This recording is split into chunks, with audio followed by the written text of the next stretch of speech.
जम्मू कश्मीर में गैर स्थानीय लोगों की हत्या का सिलसिला जारी है। कुलगाम में कल 2 मजदूरों की गोली मारकर हत्या कर दी गई। हत्या के विरोध में भारतीय जनता युवा मोर्चा ने पाकिस्तान के खिलाफ नारेबाजी की। अमेरिका के बोस्टन में भी लोगों ने घाटी में हिंदुओं की हत्या के विरोध में प्रदर्शन किया। सूत्रों के मुताबिक सीआरपीएफ के डीजी को जम्मू कश्मीर भेजा गया है। गृह मंत्री अमित शाह भी 23 अक्टूबर को जम्मू कश्मीर जा रहे हैं, जहां वो पुलिस सीआरपीएफ के अधिकारियों के साथ बैठक करेंगे। बहुचर्चित रंजीत सिंह हत्याकांड में डेरा प्रमुख राम रहीम समेत 5 आरोपियों को उम्र कैद की सजा सुनाई गई है। पंचकुला की स्पेशल सीबीआई कोर्ट ने राम रहीम पर 31 लाख रुपए का जुर्माना भी लगाया, जबकि अन्य 4 आरोपियों पर 50-50 हजार रुपए का जुर्माना लगाया गया। डेरा प्रमुख राम रहीम फिलहाल रेप और हत्या के आरोप में रोहतक की सुनारिया जेल में बंद हैं। लखीमपुर हिंसा के खिलाफ किसानों के रेल रोको आंदोलन के देश भर में व्यापक असर देखने को मिला है। किसान आंदोलन पर उत्तर भारत में रेल यातायात पर सबसे ज्यादा असर हुआ। पंजाब, हरियाणा में प्रदर्शनकारी किसानों ने 130 से ज्यादा जगहों पर रेल ट्रैक बाधित किया। यूपी के मोदी नगर में आंदोलनकारी किसान रेलवे स्टेशन पर बैठे नजर आए। हरियाणा के बहादुरगढ़, पलवल और सोनीपत में भी किसानों ने रेलवे स्टेशन को ब्लॉक किया। पंजाब के अमृतसर और लुधियाना में भी किसान रेलवे ट्रैक पर बैठे दिखे और लखीमपुर हिंसा के आरोपियों को जल्द सजा की मांग की। एनसीबी ने ड्रग्स केस में मुंबई के कई इलाकों में छापेमारी की। मुंबई ड्रग्स केस में एनसीबी जल्द ही कई और लोगों को गिरफ्तार कर सकती है। वहीं ड्रग्स केस में आर्थर रोड जेल में बंद आर्यन खान समेत सभी आरोपियों को धार्मिक तरीके से काउंसलिंग दी गई। सभी आरोपियों को उनके धर्मों के हिसाब से धार्मिक किताबें दी गई। अलग अलग धर्मों के काउंसलर्स ने उन्हें जीवन की सीख दी।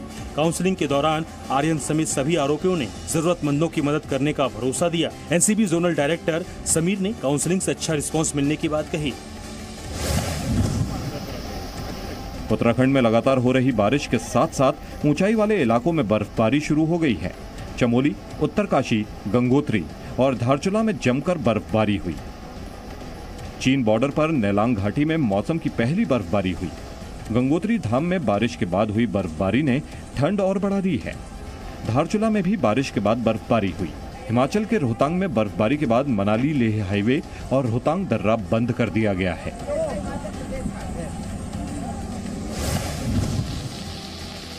केरल में भारी तबाही और भूस्खलन से मरने वालों का आंकड़ा बढ़कर 27 हो गया है। राहत और बचाव टीम ने मलबे से कई और लोगों के शव बरामद किए। भारी बारिश के बाद कई जिलों में रेड और ऑरेंज अलर्ट जारी किया गया है। पातनमिट्ठा, कोटायम, एर्नाकुलम, इडुक्की, त्रिशूर जिले में रेड अलर्ट और तिरुवनंतपुरम, कोल्लम, अल्लापुझा, पलक्कड़, मल्लपुरम, कोझिकोड और वायनाड में ऑरेंज अलर्ट जारी किया गया है। प्रधानमंत्री मोदी ने भारी बारिश और भूस्खलन से हुई मौतों पर दुख जताया है। उत्तर से दक्षिण तक देश के कई हिस्सों में हो रही बारिश से तापमान में आई गिरावट के बाद लोगों को हल्की ठंड का एहसास होने लगा है। दिल्ली और आसपास के इलाकों में 2 दिन से रुक रुक कर बारिश हो रही है।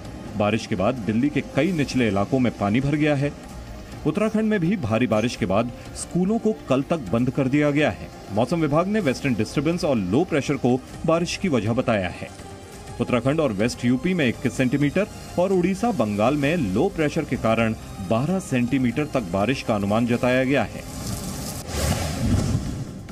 भारतीय वायुसेना के विमान मिराज ने इजराइल की सरजमी पर अपना दम दिखाया। मिराज विमान इजराइल में ब्लू फ्लैग इंटरनेशनल युद्धाभ्यास में शामिल हुआ। इस युद्धाभ्यास में दुनिया के 7 देश हिस्सा ले रहे हैं। इनमें Germany, Italy, Britain, France, Greece और अमेरिका के फाइटर भी शामिल हैं। इजरायली वायुसेना ने अपने ऑफिशियल ट्विटर हैंडल पर युद्धाभ्यास की तस्वीरें शेयर की। ये इजराइल में अब तक का सबसे बड़ा युद्धाभ्यास है, जो 28 अक्टूबर तक चलेगा।